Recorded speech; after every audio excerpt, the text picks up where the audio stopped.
제2편 하나님의 성품.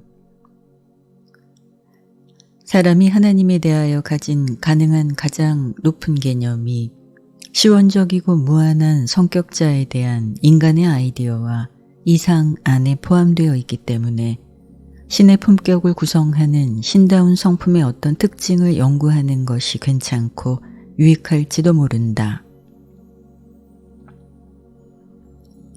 아버지의 계시로 하나님의 성품을 가장 잘 이해할 수 있으며 네바돈의 미가엘은 그의 다양한 가르침과 육신으로 있는 동안의 뛰어난 필사자로서 산 생애 속에서 이러한 계시를 펼쳐 보였다. 자신을 하나님의 아이로 보고 파라다이스 창조자를 참된 영적 아버지라고 우러러 본다면 사람은 신의 성품도 또한 더 잘 이해할 수 있다. 하나님의 성품은 최상의 아이디어가 계시된 데서 연구할 수 있고 신격은 더할 나위 없는 이상을 묘사한 것으로 상상할 수 있다. 그러나 신의 성품의 온갖 계시 가운데 가장 많이 우리를 깨우치고 영적으로 교화시키는 것은 자기의 신성을 충분히 달성하기 전과 후에 나사렛 예수가 보인 종교 생활을 이해하는 데서 발견되어야 한다. 육신화된 미가엘의 일생을 하나님이 사람에게 주는 계시의 배경으로 삼는다면 우리는 신다운 성품에 관계된 어떤 관념과 이상은 우주의 아버지 성격의 본질과 특성에 대하여 인간의 개념을 더욱 조명하고 통일하는 데 아마 이바지할까 싶다. 인간이 가진 하나님 개념을 확대하고 영적으로 변화시키려고 노력하면서 필사지성의 제한된 능력 때문에 우리는 엄청나게 지장을 받는다. 사람의 유한한 필사지성에게 신성한 가치를 표현하고 영적 의미를 제시하려는 노력에서 언어의 한계 때문에 실례를 들거나 비교할 목적을 위하여 쓸 수 있는 자료의 빈곤 때문에 우리는 과제를 수행하는 데 심각하게 장애를 겪고 있다. 우주의 아버지가 수여한 조절자가 필사자의 지성 속에 깃들고 아들 창조자의 진리 영이 거기에 스며든다는 사실이 아니라면 인간의 개념을 키우려는 우리의 온갖 노력은 거의 무익할 것이다. 따라서 하나님 개념의 확대를 돕기 위하여 인간의 마음속에 신성한 이 영들이 계심을 믿고서 하나님의 성품을 인간의 지성에게 더욱 상세하게 묘사해 보라는 명령을 나는 즐겁게 실행하려고 나선다.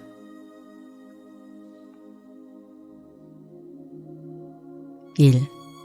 하나님의 무한성. 무한자에 접근하면 우리는 그를 발견하지 못한다. 신의 발자취는 알려지지 않았도다. 그의 이해하심은 무한하고 그의 위대하심은 탐지할 수 없도다.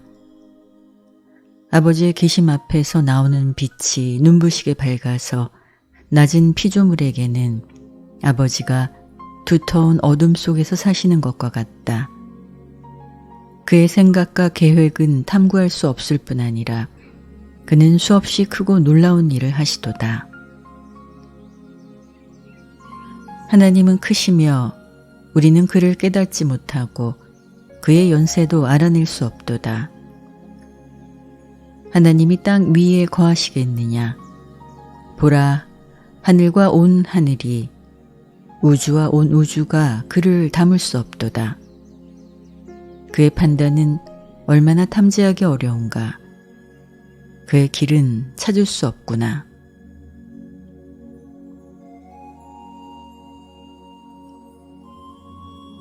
하나님은 오직 한 분, 무한한 아버지가 계시고 그는 또한 충실한 창조자이라.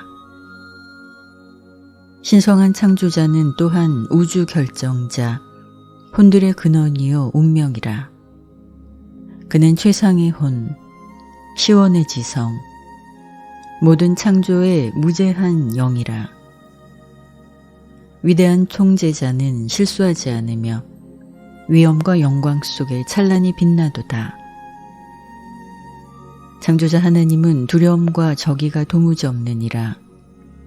그는 불멸하고 영원하며 스스로 존재하고 신성하고 풍성하시니라.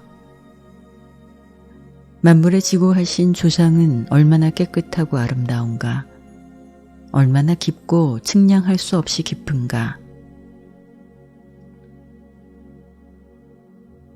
무한자는 스스로를 사람에게 나누어 주시니 아주 뛰어나시도다.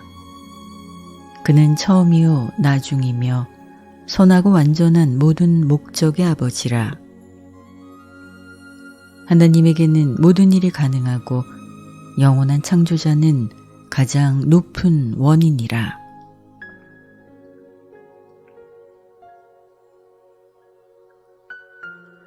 아버지의 영원한 보편적 성격이 엄청나게 명시되는 현상이 무한히 있는데도 아버지는 그의 무한과 영원을 무조건 스스로 의식하신다. 마찬가지로 아버지는 그의 완전함과 권능을 충분히 아신다. 그와 신성하게 나란히 있는 자들을 제쳐놓고 하나님은 우주에서 완전하고 적절하고 완벽하게 자아의 평가를 체험하는 유일한 존재이다.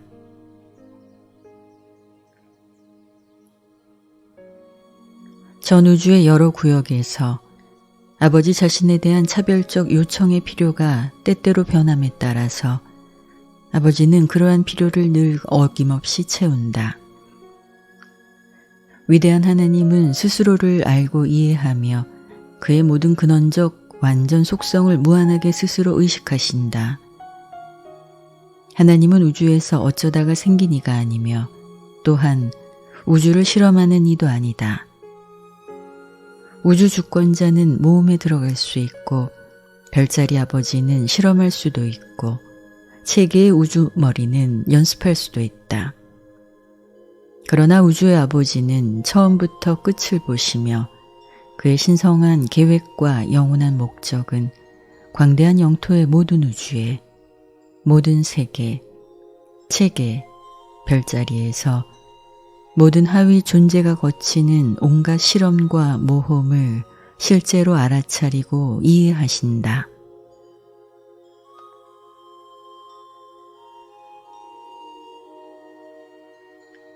하나님에게는 어떤 사물도 새롭지 않고 어떤 우주의 사건도 놀라운 일이 되지 않는다. 이는 하나님이 영원의 순환 속에서 사시기 때문이다. 그는 시작도 끝날도 없이 계신다. 하나님에게는 과거, 현재, 미래도 없다. 모든 시간은 어느 주어진 순간이든지 현재이다. 하나님은 위대하고 유일한 스스로 계신 이이다.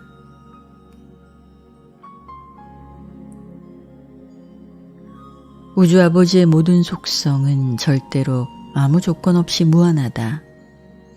이 사실은 그 자체로서 그대로 유한한 물질 존재와 기타 낮은 피조 지성들과 직접 친히 교통함으로부터 자동적으로 자신을 차단한다.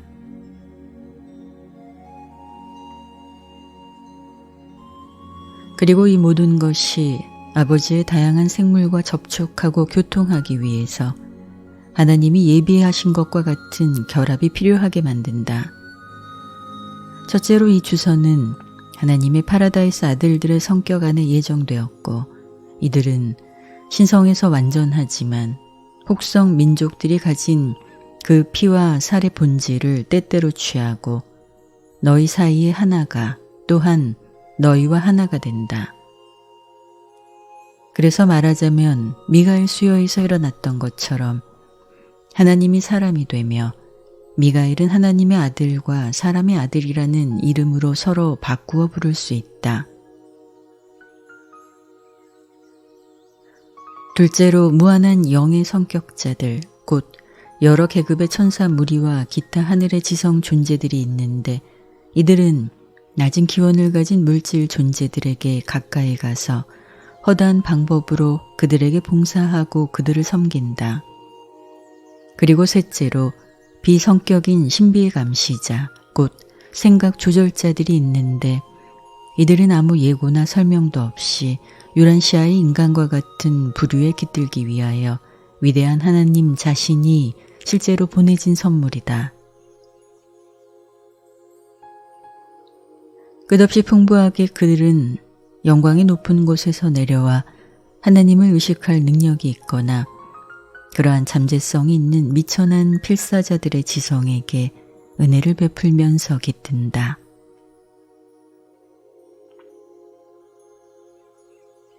이와 같은 방법과 기타 다른 방법으로 너희가 알지 못하고 유한자가 도무지 이해할 수 없는 방법을 통해서 그의 자녀들의 유한한 지성에 더 가까이 가려고 파라다이스 아버지는 사랑하는 마음으로 기꺼이 내려오거나 또는 그의 무한성을 수정하고 물게하고 희박하게 만드신다. 그래서 절대성이 줄어드는 일련의 성격 분배를 통해서 무한한 아버지는 방대한 우주의 여러 영역의 다양한 지능 존재들과 가까운 접촉을 즐길 수 있게 된다.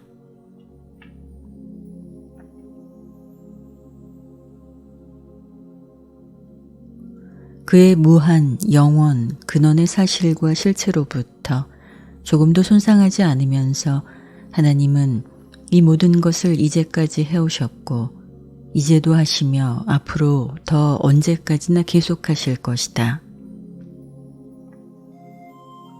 알아듣기 어렵고 신비 속에 가려 있더라도 유란시아에 사는 부류의 생물이 충분히 이해하기가 불가능한데도 이렇게 이루어지는 일들은 절대적으로 참말이다.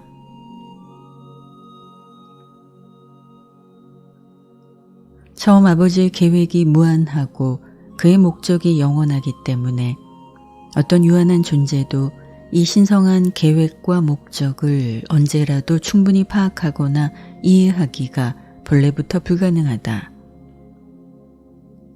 우주가 진보하는 연속된 단계에서 피조물의 승천 계획이 진행되는 것과 관련하여 아버지의 여러 목적이 노출되는 데 따라서 필사 인간은 그 목적을 이따금 여기저기에 얼핏 볼 수 있다.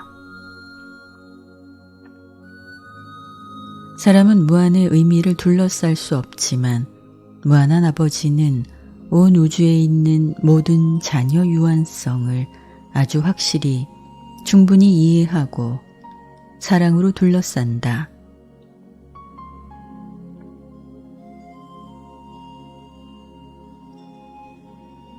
아버지는 신성과 영혼을 많은 상급 파라다이스 존재와 나누어 가지지만 자기와 동의에 있는 파라다이스 삼위일체 동료들을 제외하고 무한과 그에 따르는 보편적 수위성을 아버지가 누구하고라도 나누어 가지는지 우리는 의문을 품는다. 성격의 무한성은 어쩔 수 없이 성격의 모든 유한성을 둘러싼다. 따라서 아버지 안에서 우리가 살고 움직이며 우리의 존재를 가지니라 선언하는 가르침은 참말이요 글자 그대로 진리이다. 필사 인간에게 깃드는 우주의 아버지의 순전한 분신, 신의 그 분신은 위대한 첫째 근원 중심, 곧 가장 높은 아버지의 무한성의 일부이다. 2. 아버지의 영원한 완전. 오래전 선지자들조차 우주의 아버지의 성품, 영원하고 시작과 끝이 없는 순환적인 성품을 알아차렸다. 하나님은 글자 그대로 영원히 온 우주에 계신다. 모든 절대 위엄과 영원한 위대함을 가지고 아버지는 현재의 순간에 거하신다. 아버지는 자신 안에 생명을 가지고 계시니 이 생명은 영생이라. 영원한 세월 전체를 통해서 모든 생명에게 주시는 분은 아버지였다. 신성한 그 고결함에는 무한한 완전이 있다. 나는 주요 변하지 않노라.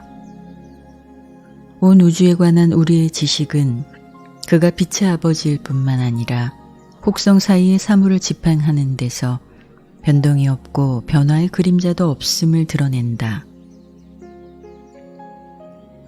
그는 처음부터 끝을 선언하시니라. 아버지가 말씀하신다. 나의 권고는 유효하며 내 아들 안에서 내가 뜻한 모든 영혼의 목적에 따라서 내가 기뻐하는 모든 일을 실행하리라. 그러므로 첫째 근원 중심의 계획과 목적은 하나님 자신처럼 영원하고 완전하며 언제까지나 변함이 없다.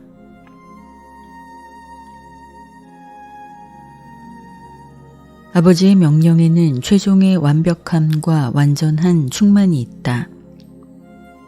무엇이든지 하나님이 하시는 일은 영원하리라. 거기에 아무것도 더 할 수도 뺄 수도 없느니라. 우주의 아버지는 지혜롭고 완전한 최초의 목적을 뉘우치지 않는다. 그의 계획은 견고하고 그의 권고는 바뀔 수 없으며 그의 행동은 신답고 잘못이 있을 수 없다. 그의 눈에는 천년이 지나버린 어제 같고 밤중에 1시간과 같으니라.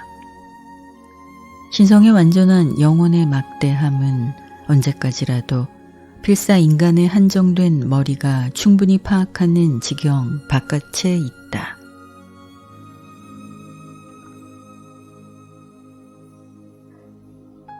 그의 영원한 목적을 수행하는 과제에서 변함없는 하나님의 반응은 피조지성들의 바뀌는 태도와 변하는 마음에 따라서 달라지는 듯 보일지 모른다. 다시 말해서 하나님의 반응이 겉으로 피상적으로 바뀔지 모르지만 그 표면 밑에 바깥으로 나타나는 모든 표면 밑에 영원한 하나님의 변함없는 목적과 영구한 계획이 여전히 있다.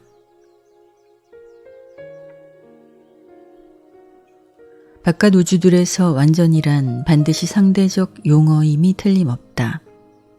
그러나 중앙우주 또 특히 파라다이스의 완전은 순전하며 어떤 구체들에서는 절대적이기까지 한다.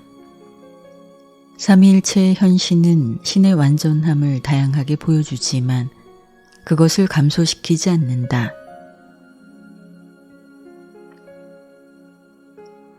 하나님의 근원적 완전함은 가정된 올바름에 있는 것이 아니라 그의 신다운 성품이 본래부터 완전히 선한 데 있다. 그는 최종적이고 완벽하고 완전하다. 그의 올바른 성격의 아름다움과 완전함에는 아무것도 모자라지 않는다. 공간 세계에 살아있는 존재들에 대한 계획 전체가 아버지의 완전함과 파라다이스의 완전함을 나누는 체험을 겪는 높은 운명으로 의지를 가진 모든 생물을 높이는 신성한 목적에 중점을 둔다. 하나님은 자기 중심이지도 않고 자아 억제도 않는다. 그는 광대한 온 우주에서 자의식을 가진 생물 모두에게 결코 멈추지 않고 스스로를 주신다.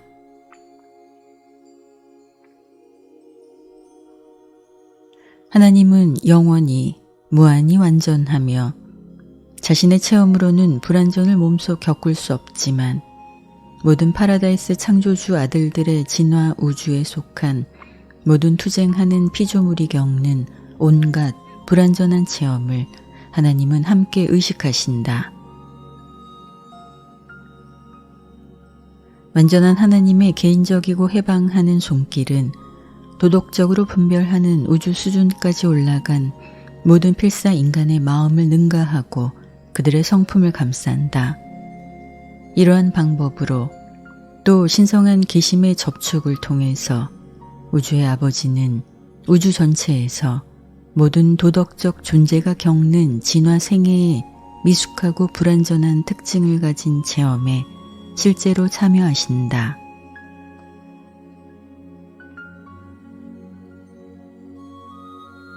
인간의 한계, 악의 잠재성은 신의 성품의 일부가 아니다. 그러나 필사 인간이 악을 겪는 체험, 그리고 악에 대하여 사람이 가지는 모든 관계는 아주 확실히 시간 속에 사는 자녀들, 파라다이스로부터 나가는 이들, 모든 아들 창조자가 창조하거나 진화시킨 생물, 도덕적 책임을 가진 생물 안에서 꾸준하게 확대되는 하나님의 자아 실현의 일부이다. 3. 정의와 공의. 하나님은 정의로우시며 따라서 공정하시다. 주는 모든 일에 정의로우시니라. 내 한 모든 일을 하나도 까닭 없이 하지 않았노라. 우주의 아버지의 정의는 피조물의 행동과 행위에 영향을 받을 수 없으니 이는 주 하나님은 불의가 없으며 사람을 차별하지도 않고 어떤 뇌물도 받지 않음이라. 그러한 하나님께 그의 변치 않는 신의 뜻을 바꾸라고, 그래서 그의 현명한 자연 법칙들과 의로운 영적 명령에 작용하여 나타나는 마땅한 결과들을 우리가 피할 수 있도록 해달라고 철없이 호소하는 것은 얼마나 쓸데없는 일인가. 속지 말라. 하나님을 조롱하지 못하나니 이는 사람이 뿌린 것은 무엇이든지 그대로 거두게 될 것이기 때문이다. 정말로 잘못된 행위의 결과를 거두는 심판에 있어서도 이 신성한 공의는 항상 자비로 무디어진다. 무한한 지혜는 어떤 주어진 환경에서든지 내려질 심판과 자비의 비율을 결정하는 영원한 중재자이다. 하나님의 정부에 대항하여 잘못하는 것과 계획하여 반항하는 것에 대한 가장 큰 벌은 실제로는 불가피한 결과인데 그 정부의 개별 주체로서 존재를 잃는 것이다. 마음을 다하여 지은 죄의 마지막 결과는 소멸이다. 결국에는 죄의 편을 드는 그런 사람들은 불의를 품어서 온통 비현실적이 되어 스스로를 파괴해왔다. 그러나 그 우주에서 통용되는 예정된 사법 질서가 충분히 이행될 때까지 그러한 피조물이 사실로 소멸되는 일은 언제나 늦춰진다.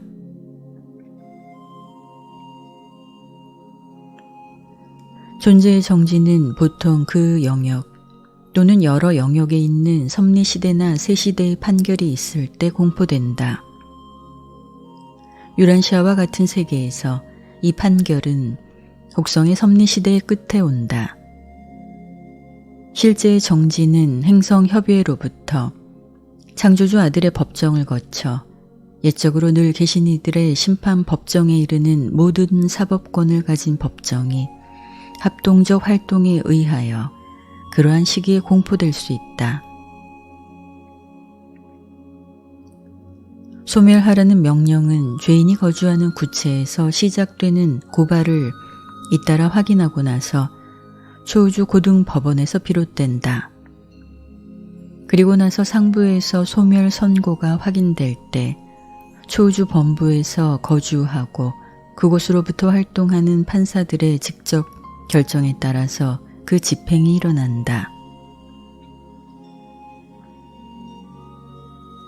이 판결이 최종적으로 확인되면 죄의 편을 들었던 자는 순간적으로 마치 존재해오지 않았던 것처럼 된다. 그러한 운명으로부터는 부활이 없고 그것은 영구하고 영원하다. 신분에 산 에너지 요소들은 시간에 따라 변화하고 공간에서 변형되어 그 요소들이 언젠가 출현했던 그 우주 잠재성으로 분해되어 버린다. 불의한 자의 성격에 관해서 말하면 영생을 보장했을 뻔한 선택과 최종 결정을 그 피조물이 내리지 못했기 때문에 계속하는 생명 수송 수단을 잃어버린다.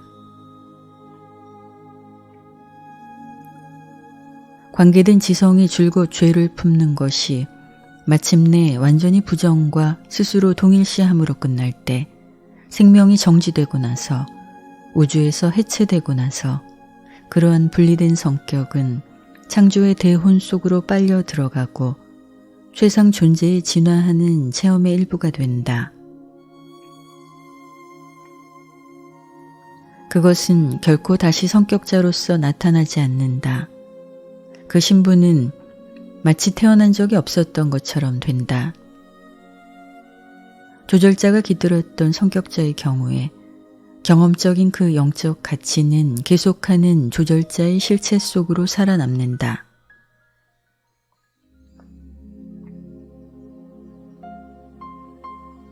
실체의 여러 실제 수준 사이에서 생기는 어떠한 우주 경쟁에서도 궁극에는 높은 수준의 성격자가 낮은 수준의 성격자를 이긴다.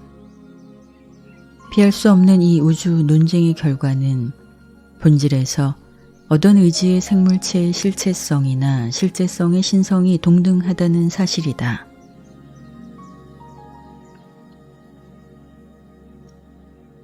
순전한 악, 철저한 잘못, 고의로 짓는 죄, 수그러지지 않은 불의는 본래부터 자동으로 자멸이다.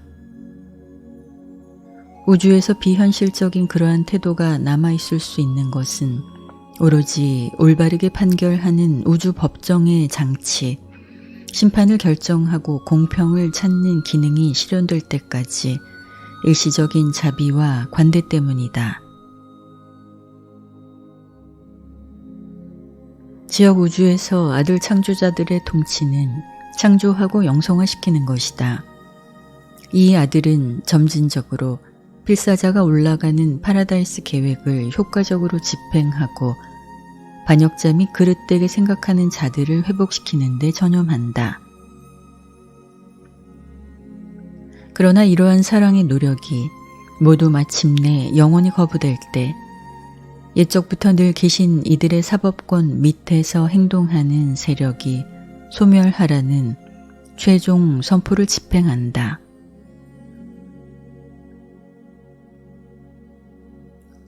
4. 신의 자비. 자비는 다만 유한한 피조물의 자연스러운 약점과 환경의 장애를 완전히 숙지하고 충분히 인식하는 데서 생겨나는 그 지혜로 인하여 완화된 심판이다. 우리의 하나님은 동정심이 가득하고 품위가 있으며 오래 참고 자비가 풍성하시니라. 그러므로 누구든지 주를 부르는 자마다 구원을 받으리라. 그가 넘치게 용서하실 것임이라. 주의 자비는 영원부터 영원까지라. 그렇다. 그의 자비는 언제까지나 이어지도다. 나는 땅에서 자아의 판단과 올바름을 집행하는 주라. 내가 이것들을 기뻐하는 까닭이라. 나는 사람의 자손을 일부러 괴롭히거나 가슴 아프게 하지 않으니 내가 자비의 아버지요 모든 위로를 주는 하나님이기 때문이다.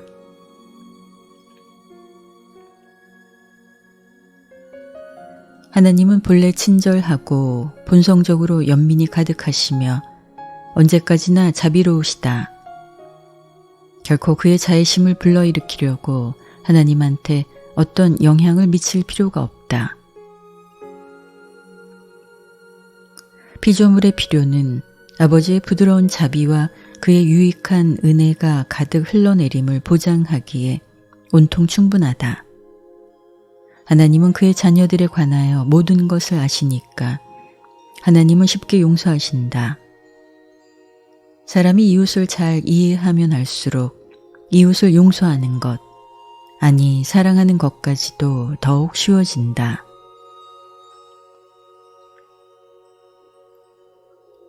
오직 무한한 지혜의 분별력이 올바른 하나님으로 하여금 동시에 또 어떤 주어진 우주 환경에서도 정의와 자비의 시행을 가능하게 한다. 하늘의 아버지는 결코 우주 자녀들에 대하여 모순되는 태도를 가짐으로 마음의 갈등을 겪지 않는다.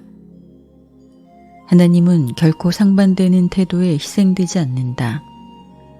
그의 모든 신다운 속성과 그의 영원한 성품의 무한한 질이 요구하는 것을 완전히 동시에 똑같이 만족시키는 우주 행위를 선택하도록 하나님의 전지하심은 그의 자유의지를 반드시 이끈다.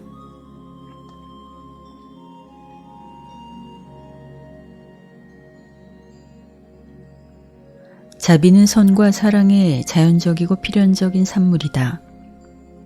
사랑의 아버지의 좋은 성품은 우주의 자녀들 가운데 어느 집단의 어떤 구성원에게나 지혜롭게 자비를 베푸는 것을 전혀 아끼지 않는다. 영원한 정의와 신의 자비는 동시에 인간의 체험에서 공정함이라 불려질 그 무엇을 설립하게 한다.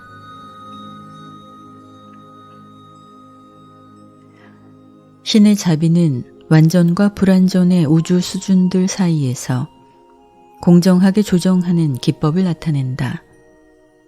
자비는 진화하는 유한자의 형편에 최상위의 정의가 적응된 것이요. 시간 속에 사는 자녀들의 가장 고귀한 관심과 우주 복지를 만족시키려고 영원한 공의가 수정된 것이다. 자비는 정의 어기는 것이 아니라 진화 우주들에서 하위 영적 존재들과 물질 피조물에게 공정하게 적용되다시피 자비는 오히려 최상의 정의를 내릴 요구를 이해심을 가지고 풀이하는 것이라 할 수 있다. 자비가 우주의 아버지 그리고 그와 관계된 창조자들의 신다운 지혜를 따라 고안되고 그들의 전지하는 지성과 통치하는 자유의지에 따라서 형성되다시피 자비는 시공창조의 다양한 지성 존재들에게 지혜롭게 사랑하는 마음으로 파라다이스 삼위일체의 정의를 내리는 것이다.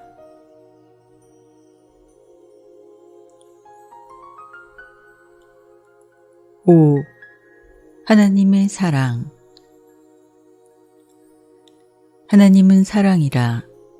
따라서 우주 사무에 대하여 하나님이 유일하게 친히 가지는 태도는 언제나 신다운 사랑으로 반응하는 것이다.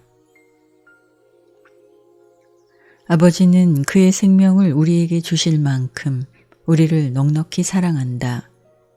그는 악한 자와 선한 자 위에 태양을 떠오르게 하시고 올바른 자와 그릇된 자에게 비를 보내시니라. 아들이 희생되거나 그의 피조 종속들의 탄원으로 하나님이 그의 자녀들을 사랑한다고 하는 생각은 그릇되다. 이는 아버지 자신이 너희를 사랑하시는 까닭이라. 이 아버지 사랑에 반응하여 하나님은 놀라운 조절자들을 인간의 지성에 깃들라고 보내신다. 하나님의 사랑은 보편적이며 누구든지 원하는 자는 와도 좋으니라. 그는 진리의 지식을 얻게 하므로 모든 사람이 구원받게 하고자 하시니 그는 누구도 멸망하기를 원치 않으시니라. 창조자들은 신의 법칙을 어리석게 여겨서 생기는 재난의 결과로부터 사람을 구하려고 제일 먼저 애쓰시는 분들이다. 하나님의 사랑은 천성으로 아버지다운 애정이다. 그러므로 가끔 그는 우리의 이익을 위하여 우리를 꾸짖어서 우리가 그의 거룩함을 함께 가질 수 있게 하시니라. 너희의 불같은 시련 속에서도 우리의 모든 고통 속에서 그도 같이 고통을 받으시리라는 것을 기억하여라.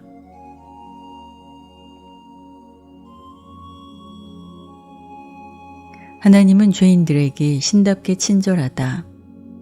반역자들이 올바르게 돌아설 때 이들을 자비롭게 받아들이며 이는 우리의 하나님은 풍성하게 용서하시기 때문이라. 나는 자신을 위하여 너희의 범죄를 지워버리는 자이니 너희 죄를 기억하지 아니하리라. 우리가 하나님의 아들이라 일컬음을 받다니 아버지가 우리에게 어떠한 사랑을 주셨는가 보라.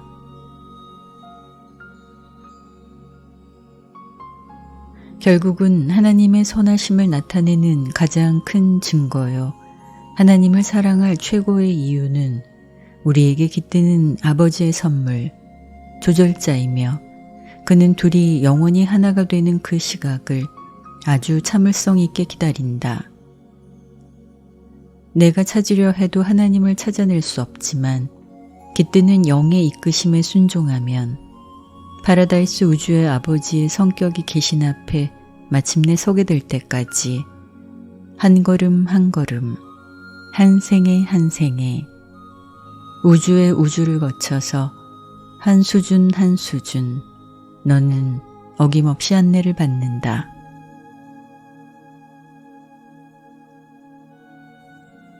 인간 본성의 한계와 너희 물질적 창조의 장애들이 너희가 하나님 보는 것을 불가능하게 만든다고 해서 내가 하나님을 경배하지 않는 것은 얼마나 부당한 일인가. 너와 하나님 사이에는 끔찍한 거리를 가로질러야 한다. 마찬가지로 영적으로 차이나는 큰 간격이 있고 그것을 좁혀야 한다. 그러나 파라다이스의 몸속에 계신 하나님의 면전으로부터 물리적 영적으로 너를 떼어놓는 모든 것이 있는데도 하나님이 내 안에 사신다는 이 엄숙한 사실을 멈추어 서서 깊이 생각해 보아라. 하나님은 그분 나름대로 그 사이에 이미 다리를 놓으셨다. 내가 영원한 우주생애를 추구하는 동안 내 안에 살고 너와 함께 고생하라고 하나님은 스스로 그의 영을 보내셨다.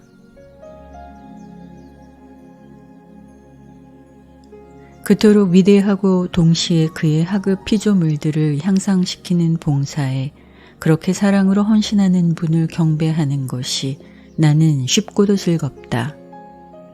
창조하고 또 창조된 것을 통제하는 일에 그처럼 막강한데도 완전히 선하신 분, 그토록 충실하게 자애로움이 우리보다 항상 뛰어나신 분을 나는 자연히 사랑하게 된다.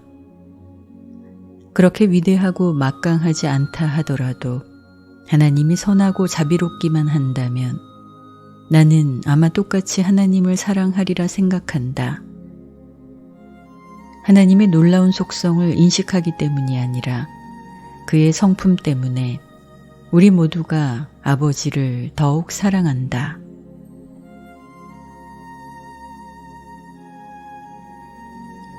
공간 우주들의 진화의 본래 있는 여러 가지 시간적 어려움을 이기려고 아주 용감히 투쟁하는 아들 창조자들과 그 종속 행정자들을 관찰할 때 우주의 이 작은 통치자들에게 내가 크고 깊은 애정을 가졌음을 나는 발견한다. 결국은 그 영역의 필사자들을 포함해서 우리 모두가 우주의 아버지와 모든 다른 존재를 신이든 인간이든 사랑한다고 생각하는데 이는 이 성격자들이 참으로 우리를 사랑함을 우리가 헤아리기 때문이다. 사랑하는 체험은 대체로 사랑받는 체험에 대한 직접적인 반응이다. 하나님이 나를 사랑함을 알고 있으니 비록 하나님이 최상, 궁극, 절대 이 모든 속성을 벗어버린다 하더라도 나는 그를 줄곧 지극히 사랑할 것이다.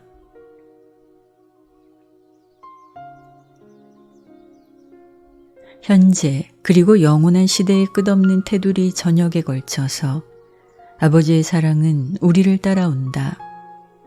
너희가 하나님의 사랑하는 성품을 깊이 생각할 때 그 사랑에 대하여 당연하고도 자연스럽게 따르는 반응은 하나밖에 없다.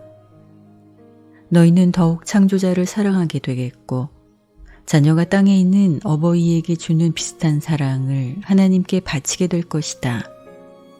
왜냐하면 참 아버지, 진정한 아버지는 아버지로서 아이들을 사랑하며 마찬가지로 우주의 아버지는 그가 창조한 아들과 딸들을 사랑하고 언제까지나 그들의 복지를 추구하기 때문이다. 그러나 하나님의 사랑은 현명하고 멀리 내다보는 부모다운 사랑이다. 우주의 아버지의 완전한 성품의 신다운 지혜, 그리고 모든 다른 무한한 특징과 통일된 관계에서 신의 사랑이 작용한다. 하나님은 사랑이지만 사랑이 하나님은 아니다.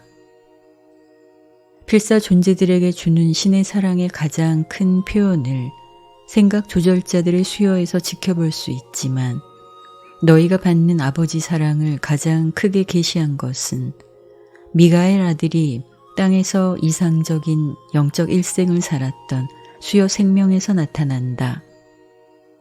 하나님의 사랑을 각 인간 혼에게 개별화하는 분은 바로 안에 깃드는 조절자이다.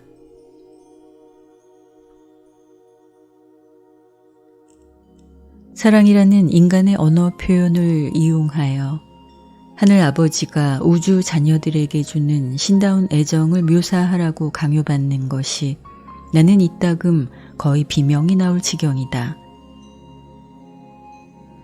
이 용어는 존경하고 헌신하는 필사자 관계를 나타내는 사람의 가장 높은 개념이기는 하지만 온통 저열하고 전혀 부적당한 허다한 인간 관계를 아주 빈번히 표시하기 때문에 어떤 표현을 빌리더라도 살아계신 하나님이 우주 생물에 대하여 가진 비할 수 없는 애정을 가리키는데 같은 표현이 또 쓰일 수 없다.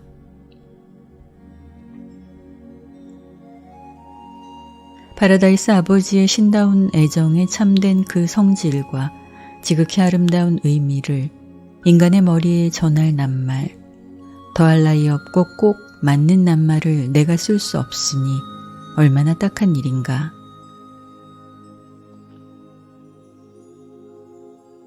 성격을 가진 하나님의 사랑을 사람이 보지 못하면 하나님의 나라는 단지 선한 나라가 될 뿐이다. 신의 성품이 무한히 통일되어 있는데도 사랑은 하나님이 피조물과 친히 가지는 모든 관계에서 지배적 특징이다. 6. 하나님의 선하심. 우리는 물리적 우주에서 신성한 아름다움을 볼 수도 있고 지적 세계에서 영원한 진리를 헤아릴까 싶지만 하나님의 선하심은 개인이 종교적 체험을 가지는 영적 세계에서 발견된다. 종교의 참 알맹이는 하나님이 선하심을 믿고 기대는 것이다. 철학에서는 하나님이 위대하고 또한 도덕적이고 선해야 한다. 사람은 크신 하나님을 두려워할지 모르지만 선한 하나님이라야 믿고 사랑한다. 하나님의 이 선하심은 하나님 성격의 일부이고 그 충만한 계시는 오로지 믿는 하나님의 아들들이 몸소 겪는 종교적 체험에서 나타난다.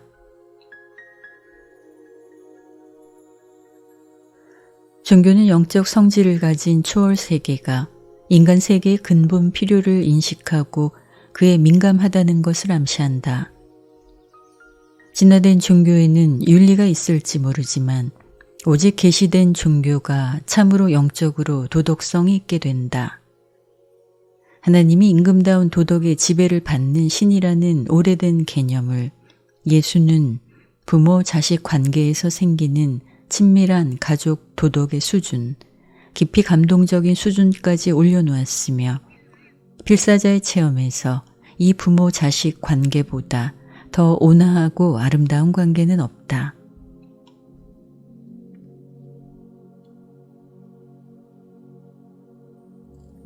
하나님의 선이 넘쳐 흐름은 잘못하는 자를 뉘우침으로 이끄느니라. 모든 좋은 재능, 모든 완전한 재능은 빛의 아버지로부터 내려오느니라. 하나님은 선하시며 그는 사람의 혼이 영원히 쉴 안식처이로다. 주 하나님은 자비롭고 은혜로우며 오래 참고 선과 진리가 풍부하시도다. 주의 선함을 맛보고 눈으로 볼지어다. 그를 신뢰하는 사람은 복이 있도다. 하나님은 은혜롭고 동정심이 가득하며 그는 구원의 하나님이로다. 마음이 상한 자를 치료하고 혼의 상처를 고치시도다. 그는 사람에게 전능한 후원자이로다.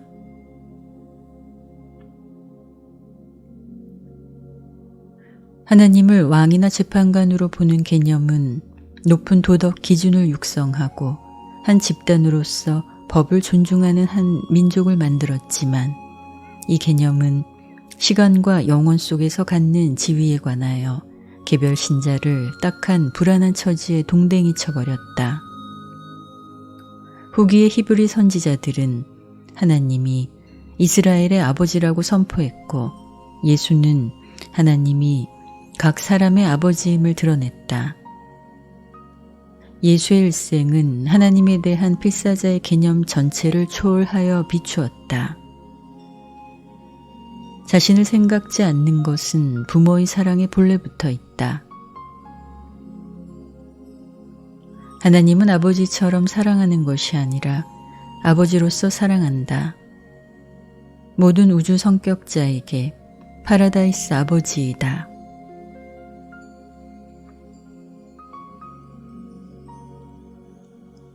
의는 하나님이 우주의 도덕 법칙의 근원임을 의미한다. 진리는 하나님을 계시자로 가르치는 자로 보여준다.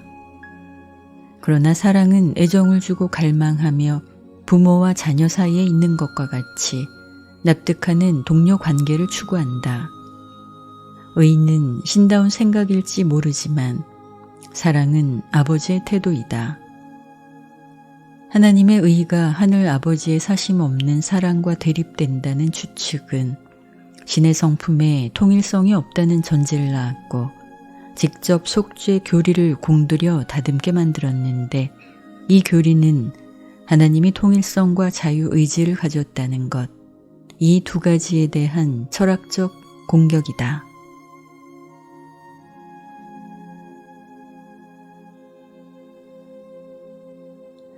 애정이 많은 하늘 아버지의 영은 땅에 있는 아이들 안에 깃들며 그는 정의를 찾는 성격과 자비로운 성격을 가진 분열된 성격자가 아니다. 그의 은혜나 용서를 얻으려고 중재자가 필요하지도 않다. 신의 올바름은 엄중히 처벌하는 정의에 지배되지 않는다. 아버지인 하나님은 심판관으로서의 하나님을 초월한다. 신성한 정의는 엄격한 인과 응보의 공의로 지배되지 않으며 아버지로서의 하나님은 심판관으로서의 하나님을 초월한다.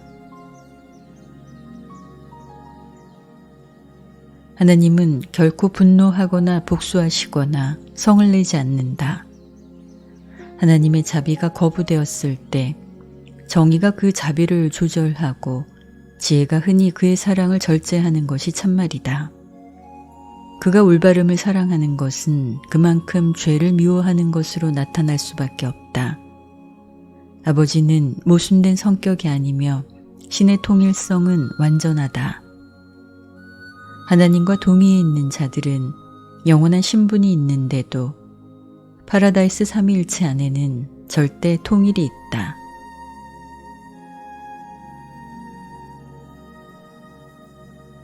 하나님은 죄인을 사랑하고 죄는 미워하신다. 이러한 말은 철학적으로 참말이지만 하나님은 초월 성격자여 한 성격자는 다른 성격자를 사랑하고 미워할 수 있을 따름이다. 죄는 성격자가 아니다. 하나님이 죄인을 사랑하는 것은 그가 성격 실체이기 때문이요. 한편 죄에 대해서 하나님이 성격자로서 태도를 취하지 않는 것은 죄가 영적 실체가 아니요 죄는 성격이 없기 때문이다. 따라서 하나님의 정의는 죄의 존재를 인식할 뿐이다. 하나님의 사랑은 죄인을 구원하고 하나님의 법은 죄를 없애버린다. 필사자의 지성이 그에게 깃드는 영조절자의 편을 완전히 들지 모르는 바와 같이 죄인이 또한 마지막으로 온통 죄의 편을 들 때 신다운 성품의 이 태도가 변하는 듯이 보인다. 이렇게 죄와 동일시하는 필사자는 전적으로 비영적 성품이 되고 따라서 성격이 비현실이 되고 존재가 궁극의 말살됨을 맛보게 된다. 점진적으로 현실이 되고 더욱 영답게 변화되는 우주에서 비현실성, 아니 피조물 성질의 불완전조차도 언제까지나 존재할 수는 없다.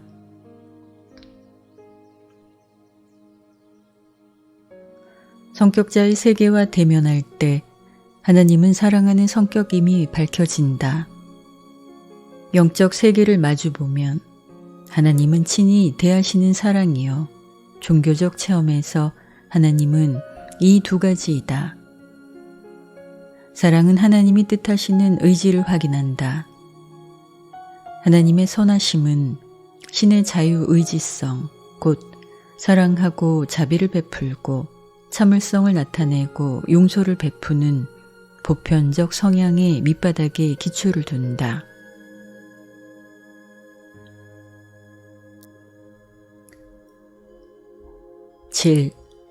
신성한 진리와 아름다움. 모든 유한한 지식과 피조물의 이해는 상대적이다. 지식과 정보는 그 출처가 높더라도 기껏해야 상대적으로 완벽하고 지역적으로 정확하고 개인적으로 참일 뿐이다. 물리적 사실은 꽤 한결같지만 진리는 우주의 철학에서 살아있고 유연한 요소이다. 진화하는 성격자들은 의사를 소통할 때 겨우 부분적으로 현명하고 상대적으로 참될 뿐이다. 그들은 오직 체험이 미치는 데까지 확신할 수 있다. 한 곳에서 전적으로 참인 듯한 것이 다른 창조 구역에서는 겨우 상대적으로 참일 수도 있다.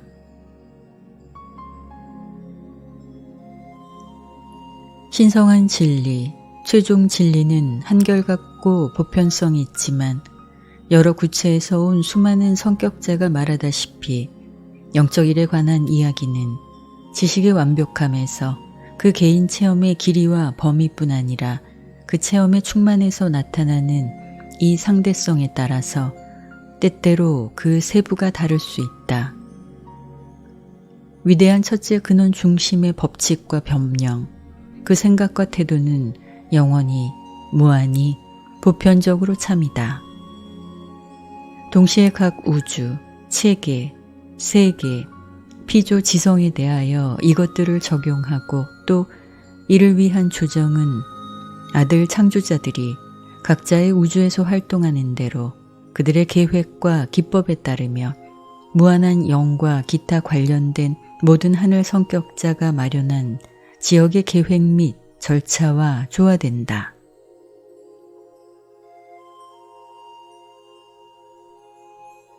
유물론의 잘못된 과학은 필사 인간을 우주에서 버림받은 자가 되도록 선고를 내리려 한다. 그러한 부분적 지식은 악의 잠재성이 있으며 선과 악 두 가지로 이루어진 지식이다. 진리가 아름다운 것은 진리가 충만하고 균형이 있기 때문이다. 진리를 찾을 때 사람은 신성하게 실제하는 것을 추구한다. 철학자들은 추상의 허위, 실체의 한 모습만 집중하고 그러한 고립된 모습이 진리 전체라고 선언하는 이 버릇에 빠질 때 가장 끔찍한 잘못을 저지른다. 현명한 철학자는 언제나 모든 우주 현상 뒤에 있는 선재하는 창조적 설계를 찾으려 할 것이다. 창조자의 생각은 반드시 창조적 행동보다 앞서간다. 지적 자아, 의식은 진리의 아름다움, 그것의 영적 품질을 그 개념의 철학적 일관성뿐 아니라 상존하는 진리의 영의 어김없는 반응으로 말미암아 더 확실하고 분명하게 발견할 수 있다. 행복은 진리를 인식함으로부터 생기는데 이는 진리를 실행에 옮길 수 있고 진리를 실천할 수 있기 때문이다. 잘못에는 실망과 슬픔이 뒤따른다. 실체가 아닌 까닭에 잘못은 체험 속에서 실체가 될 수 없다. 신성한 진리는 그 영적 향기에 따라서 가장 잘 분별된다. 영원한 추구는 통일, 곧 신의 응집성을 얻는 것이다. 방대한 물리적 우주는 파라다이스 섬 안에서 응집하고 지적 우주는 지성의 하나님, 곧 합동행위자 안에서 응집하며 영적 우주는 영원한 아들의 성격 안에서 단합한다. 그러나 시공세계에서 격리된 필사자는 깃드는 생각 조절자와 우주의 아버지 사이의 직접 관계를 통해서 아버지 하나님 안에서 밀착한다. 사람의 조절자는 하나님의 분신이며 언제까지나 신과 하나가 되기를 추구한다. 조절자는 첫째 근원 중심의 파라다이스 신과 함께 또 그 안에서 밀착한다. 최고의 아름다움을 식별함은 실체를 발견하고 통합하는 것이다. 영원한 진리 안에서 신의 선하심을 분별하는 것, 그것이 궁극의 아름다움이다. 인간 예술의 매력조차도 그 통일성의 조화에 있다.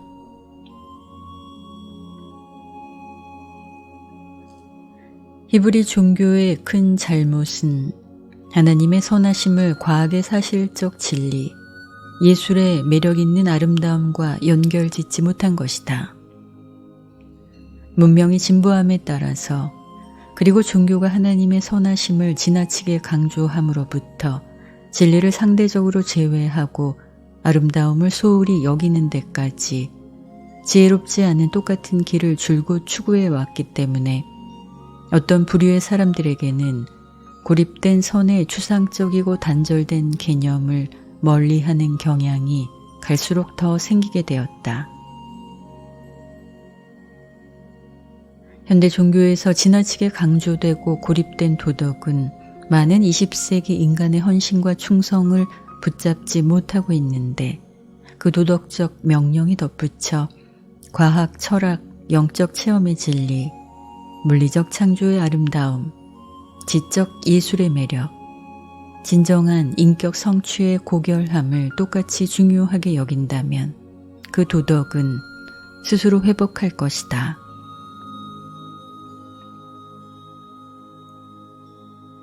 이 시대의 종교적 도전은 영적 통찰력을 가진 멀리 보고 앞을 내다보는 남녀, 곧 우주의 진리, 우주의 아름다움, 신의 선하심에 대한 확대되고 지극하게 통합된 현대 개념으로부터 새롭고 흥미있는 생활 철학을 감히 세우려는 사람들을 향한 것이다. 이처럼 도덕에 대한 새롭고 올바른 성견은 사람의 머릿속에서 모든 선한 것을 끌어당기고 인간 혼 속의 최선에 도전할 것이다. 진리, 아름다움, 선은 신성한 실체들이요. 사람이 영적 생활의 눈금을 올라감에 따라서 영원자의 이 최상의 품질은 사랑인 하나님 안에서 점점 더 조정되고 통일된다.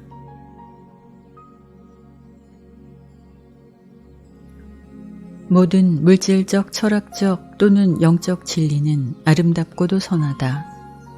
모든 참 아름다움, 물질적 예술 또는 영적 균형미는 참되고 선하다. 모든 진정한 선은 개인의 도덕이든 사회 형평이든 또는 신성한 봉사이든 똑같이 참되고 아름답다. 건강, 건전한 지성, 행복은 진리와 아름다움과 선이 인간의 체험 속에서 섞임에 따라서 이 셋이 통합된 것이다. 효율적으로 사는 이 수준은 에너지 체계, 관념 체계, 영 체계, 이 셋을 통일함으로 생긴다.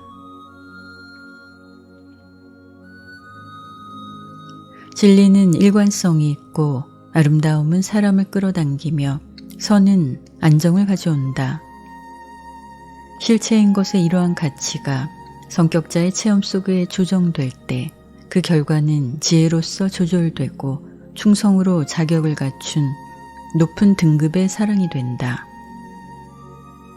모든 우주 교육의 참 목표는 여러 세상에서 고립된 아이가 확대되는 체험에서 나타나는 더 큰 실체들에 더 낮게 순응하게 만드는 것이다. 실체는 인간 수준에서 유한하고 더 높은 신 수준에서는 무한하고 영원하다.